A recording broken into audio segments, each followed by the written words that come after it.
When a woman says to you, "I don't care about your feelings," it may sound like just a harsh moment, an angry reaction, or a slip of the tongue, but if you pause and listen carefully, you realize it's far more than that. Words like these are not simply about the present conversation. They often reveal the emotional climate of the relationship itself. They show you that your inner world, your emotions, your vulnerabilities, your humanity is not being honored. And here's the truth: when someone repeatedly dismisses your feelings, they are telling you who they are and how they are willing or not willing to meet you in love. We cannot build a safe and lasting relationship with someone who treats our emotional life as irrelevant. Love is not only about attraction or chemistry, it's about attunement, the ability to notice and care about what another person is experiencing inside. When that attunement is missing, the relationship becomes lopsided. One partner becomes invisible while the other holds the power to decide what matters. That's not intimacy. That's erasure.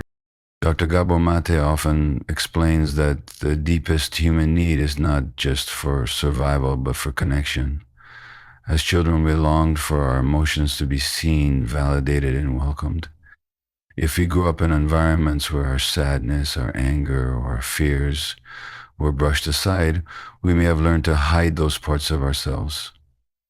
Later in adulthood, we unconsciously find ourselves drawn to people who echo those same patterns. So when a partner dismisses your feelings, it might not only hurt because of the present moment, it may reopen the old wound of being unseen when you were young. Now imagine staying in a relationship where your emotions are constantly dismissed. Slowly you start to question yourself. You wonder, maybe I am too emotional. Maybe I do care too much. Maybe I should just keep quiet. Over time, you begin to silence your truth just to keep the peace. But here's the danger. When you silence yourself long enough, you lose touch with who you are. And no relationship is worth the cost of your authenticity. A partner who tells you they don't care about your feelings is not simply being blunt. They are revealing their inability to hold space for intimacy, because intimacy is not just physical closeness. It is emotional presence.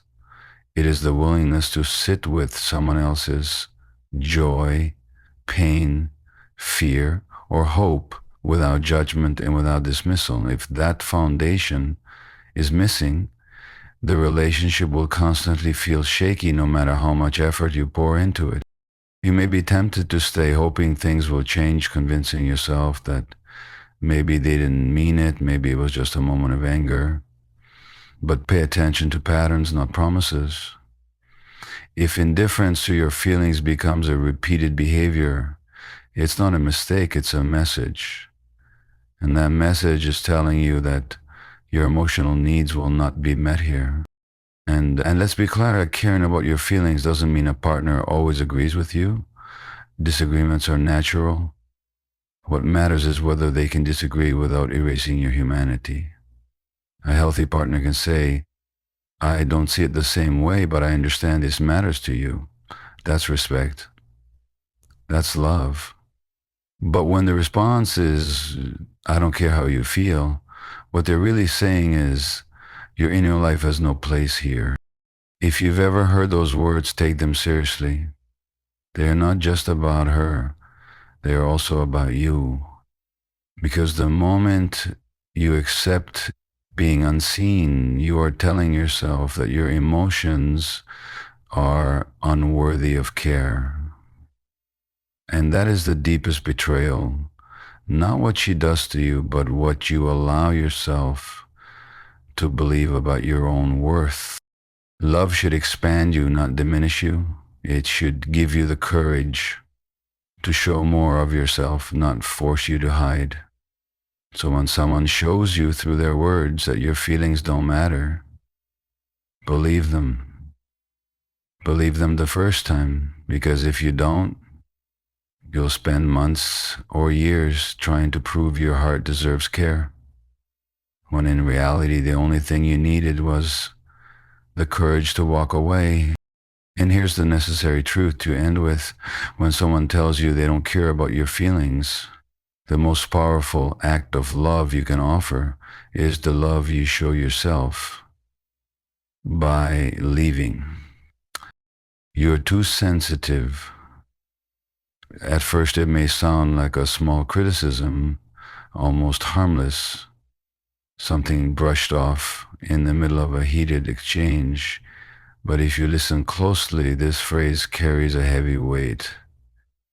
It is not only an attack on your reaction in the moment, it is an attack on your very way of experiencing the world. To be told you are too sensitive is to be told that your feelings are invalid, that your natural responses to life are somehow wrong, and that who you are at your core is a problem.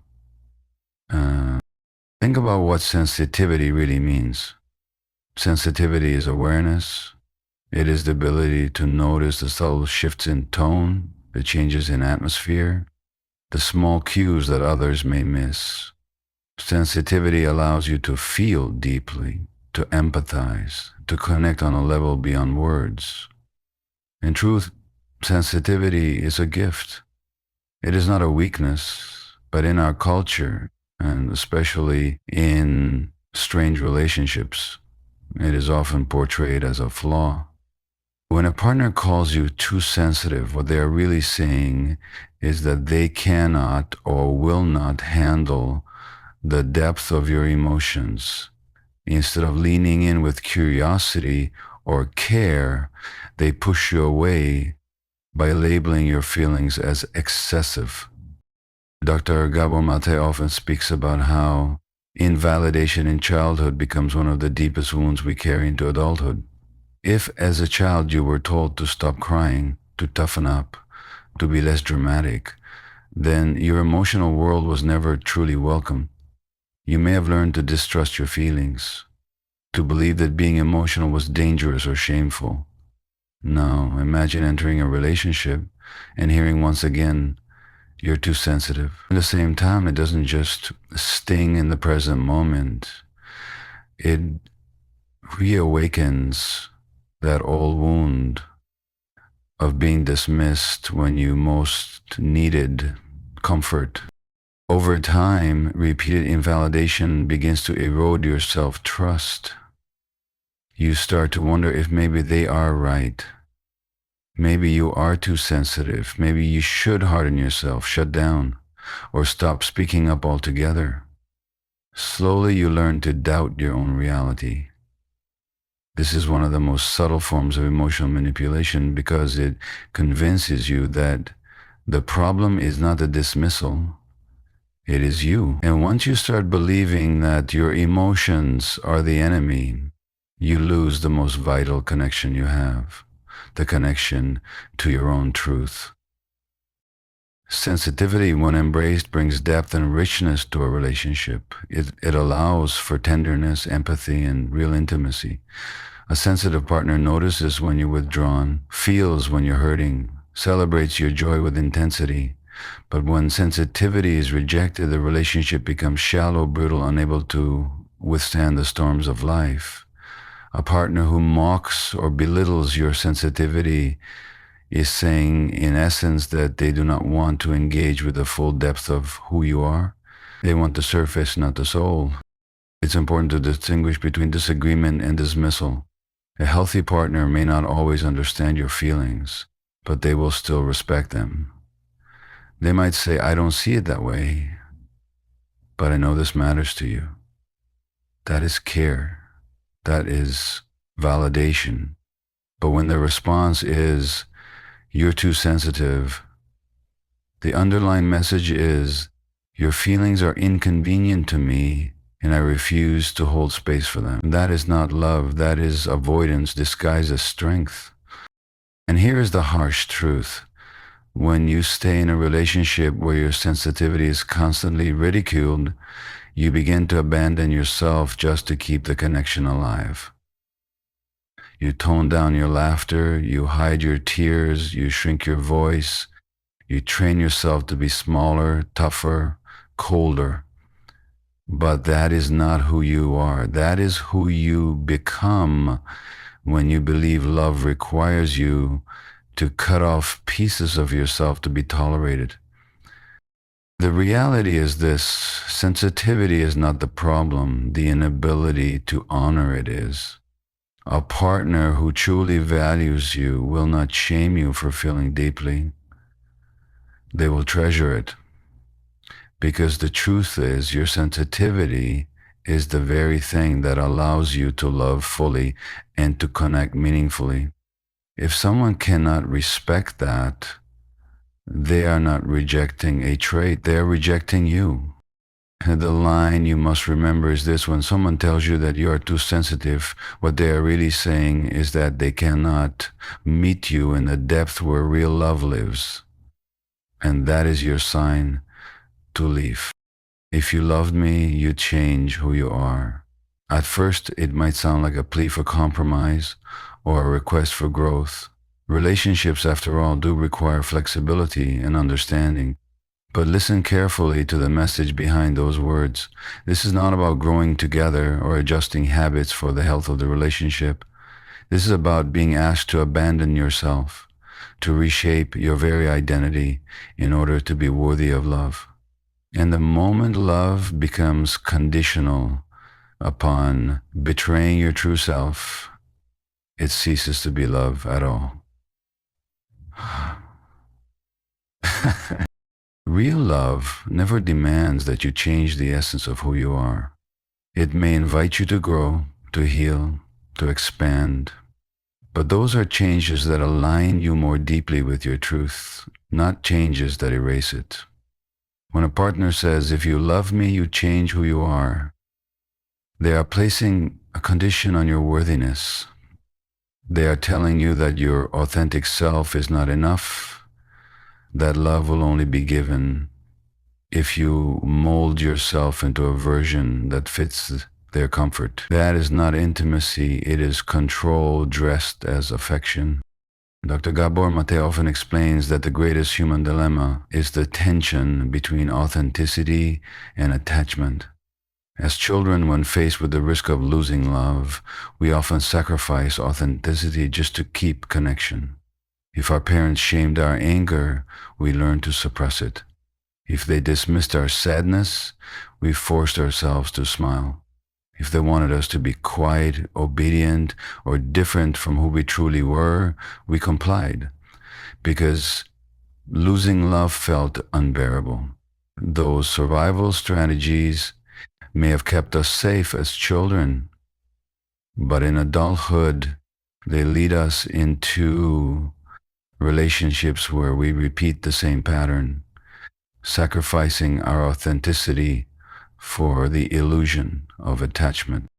So when a partner demands that you change who you are to prove your love, it can feel strangely familiar. You may find yourself slipping back into that old pattern of compliance, believing that if you bend enough, if you adjust enough, if you betray yourself enough, then maybe you'll finally be loved the way you need. But the cost of that compliance is devastating.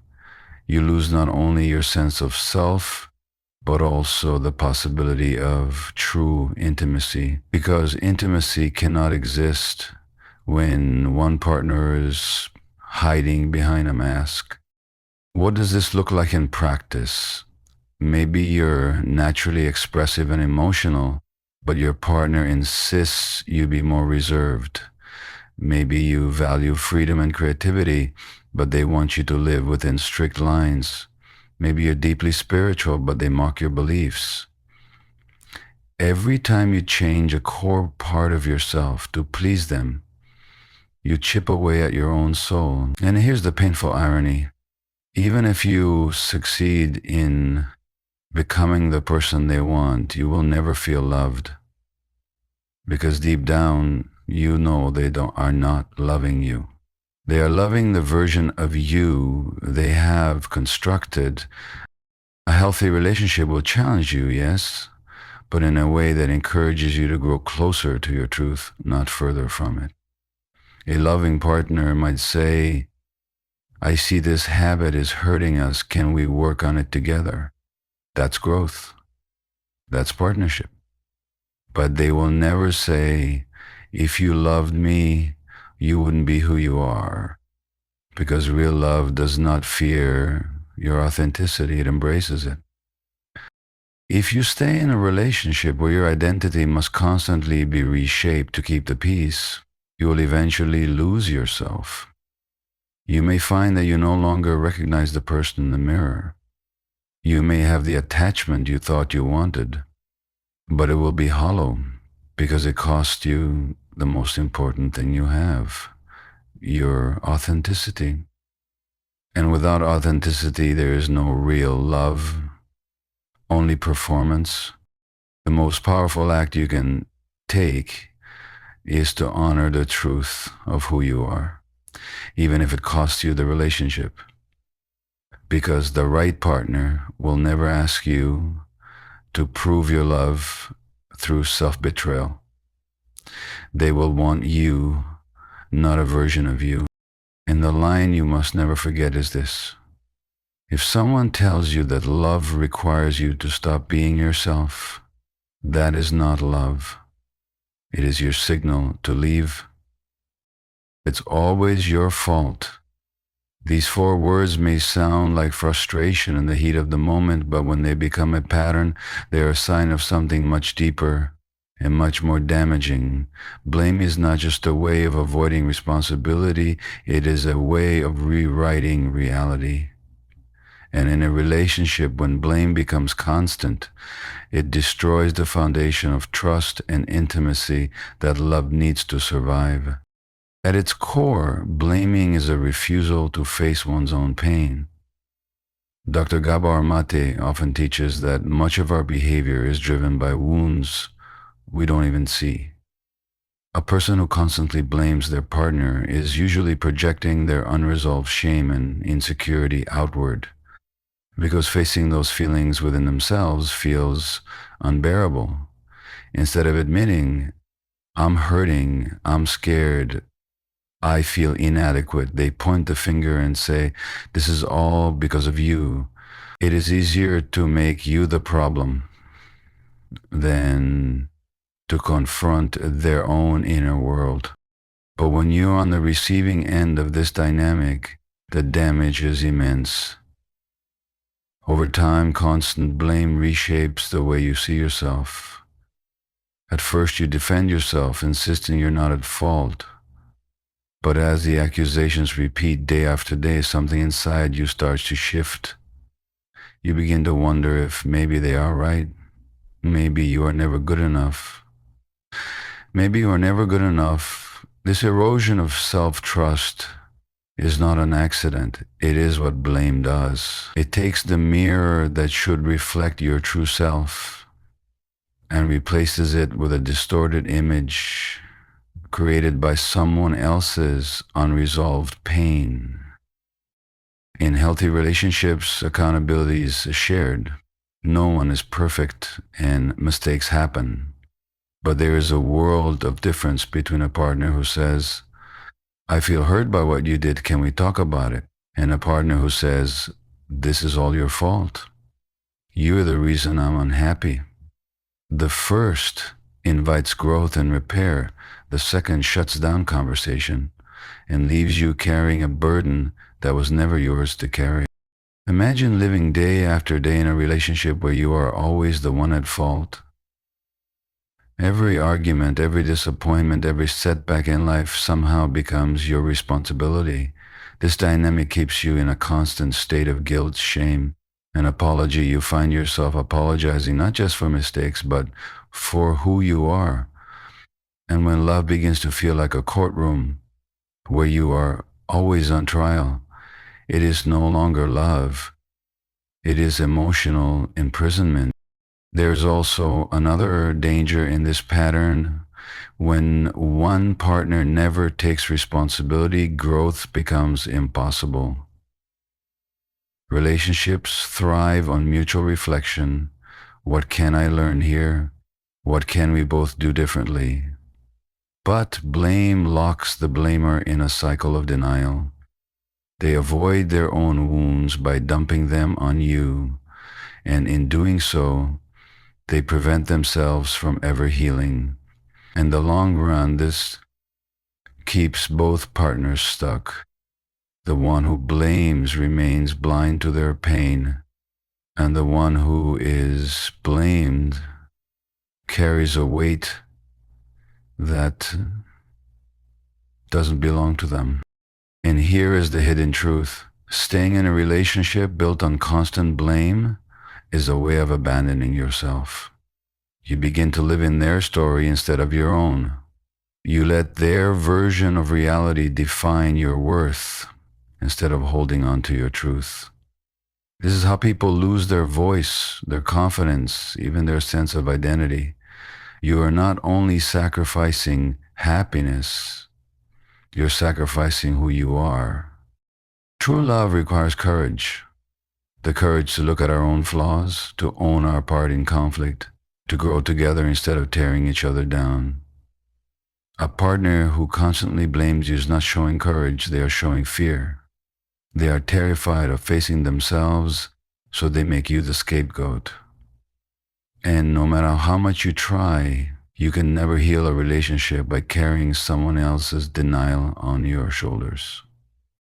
The reality is simple but hard to face. If every problem is always your fault, then what you have is not partnership, it is punishment. And love should never feel like punishment. And the line you must hold on to is this: when someone makes you the constant target of blame, it is not proof of your failure, it is proof that it is time to leave. I don't need you, and I don't care if you stay or go. At first, these words might come across as strength, as independence, as a declaration that a person is whole on their own. And of course, independence is healthy. No one should be completely dependent on another for their sense of self or happiness.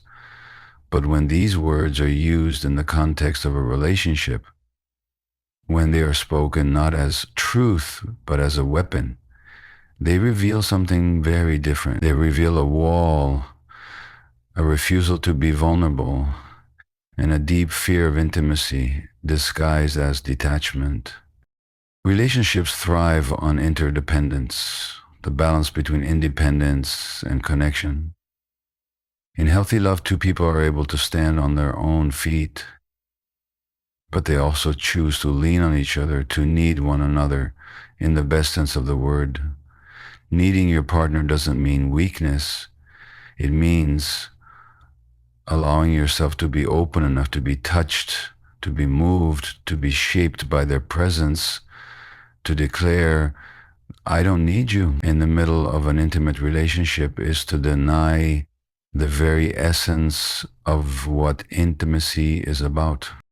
Dr. Gabor Maté often explains that human beings are wired for connection. From the moment we are born, we depend on others, not only for survival, but for emotional safety. When those early bonds are disrupted through neglect, abandonment, or inconsistent care, we learn to protect ourselves by building walls. We tell ourselves, I don't need anyone, I won't risk being hurt again, and that defense may have kept us safe in childhood, but in adulthood, when carried into relationships, it creates a distance and coldness where there should be warmth and closeness. So when a partner says, I don't need you, and I don't care if you stay or go, it is not strength speaking, it is fear. It is the voice of someone who is terrified of depending on another human being, terrified of vulnerability, and so they armor themselves in indifference. But here is the painful reality, that indifference doesn't just protect them, it wounds you. Because love cannot survive where one partner treats the other as disposable. Over time, hearing these words can erode your sense of worth. You begin to wonder if you really matter, if your presence in their life carries any weight at all, you start to tiptoe around a relationship, trying to prove your value, trying to show them that you are worth needing. But in doing so, you place yourself in a cycle of constant striving while they remain distant and unmoved. Love becomes a one-sided effort, a fight to be chosen, when in reality, you should never have to fight to be valued. It's important to understand that needing someone is not about dependency, it's about intimacy. To need another is to allow yourself to be seen, to admit that you cannot carry life alone, to invite someone into the deepest parts of your being. When a partner refuses to need you, they are refusing to let you close. They are saying, you can be near me, but you will never truly touch me. And that leaves you in a relationship that looks like togetherness on the outside, but feels like loneliness on the inside. Staying in such a dynamic means slowly starving emotionally. You may be physically present with each other, but the emotional bond, the tenderness, the vulnerability, the trust is missing. And without that, what remains is an arrangement, not a relationship. Because real love is not about proving you don't need someone. It's about being brave enough to admit that you do. The danger is that you may internalize their indifference as your fault. You may believe that if only you were more attractive, more successful, more loving, then maybe they would care. But the refusal to open is not about you. It is about their own unresolved wounds, their own fear of being hurt. And you cannot heal someone's fear by sacrificing your worth. Love should be a place where both people feel irreplaceable, not disposable. To be with someone who tells you they don't care if you stay or go is to live in a shadow of rejection every single day. And no matter how much you give, you will never feel secure, because security cannot exist where indifference is present.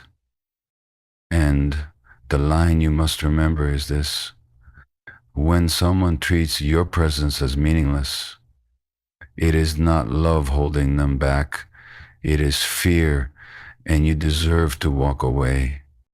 You'll never find anyone better than me. On the surface, this may sound like confidence, even pride, but listen closely and you will hear what it really is. Fear wrapped in arrogance. A statement like this is not meant to lift you up. It is meant to hold you down. It is not love speaking. It is insecurity trying to disguise itself as power. And when those words are spoken in a relationship, they reveal something dangerous. Because what they are really saying is, I need you to believe you are unworthy of more, so you will never leave me. At the heart of true love, there is no competition, no comparison, no ranking. Love is not about convincing someone that you are their best or only option. It is about creating a bond so real, so nourishing, that leaving never even crosses the mind. But when a partner says, you'll never find anyone better than me, what they are really doing is trying to plant doubt inside you. They want you to question your own value, to believe that they are your only chance at happiness, and that without them you will always fall short. Dr. Gabor Maté often reminds us that control and love cannot coexist. Where control is present, intimacy disappears. A partner who uses words like these is not nurturing your growth. They are stifling it. They are using fear to bind you because they are afraid of abandonment themselves. Rather than face that fear with vulnerability by asking for closeness, by admitting their need, they weaponize it and turn it against you. They make you believe that leaving would be the greatest mistake of your life, not because it is true, but because it benefits them to keep you small. But here's the hidden danger. If you start to believe this narrative, it changes the way you see yourself. You begin to compare your partner to an imagined future, and instead of trusting your intuition, you silence it. You tell yourself, maybe they're right. Maybe this is as good as it gets. And once you accept that belief, you stop expecting respect, tenderness, or reciprocity. You tolerate things you never should, all because you've been convinced that no one else would want you, or at least not someone better. This is how manipulation works. It doesn't just control your actions, it rewrites your self-image. It convinces you that what you have is the best you'll ever deserve, even if what you have is hurting you. And here's the painful truth. Love that needs to belittle you in order to keep you is not love. It is fear, insecurity, and control. Wearing the mask of intimacy. In a healthy relationship, a partner might say, I'm grateful to have you, or I hope you never leave because we're better together. That is love. Words that express gratitude without diminishing your freedom.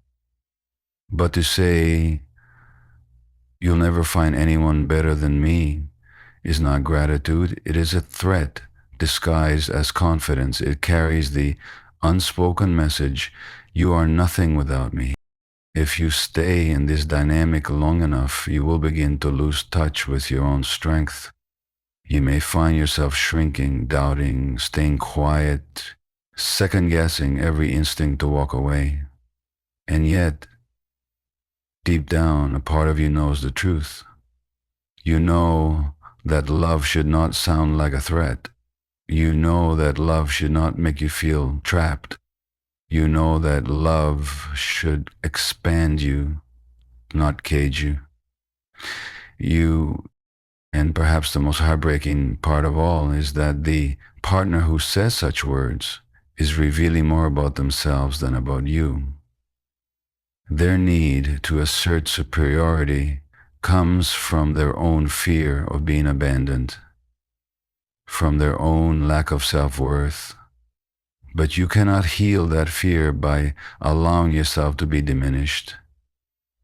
You cannot prove your love by staying small.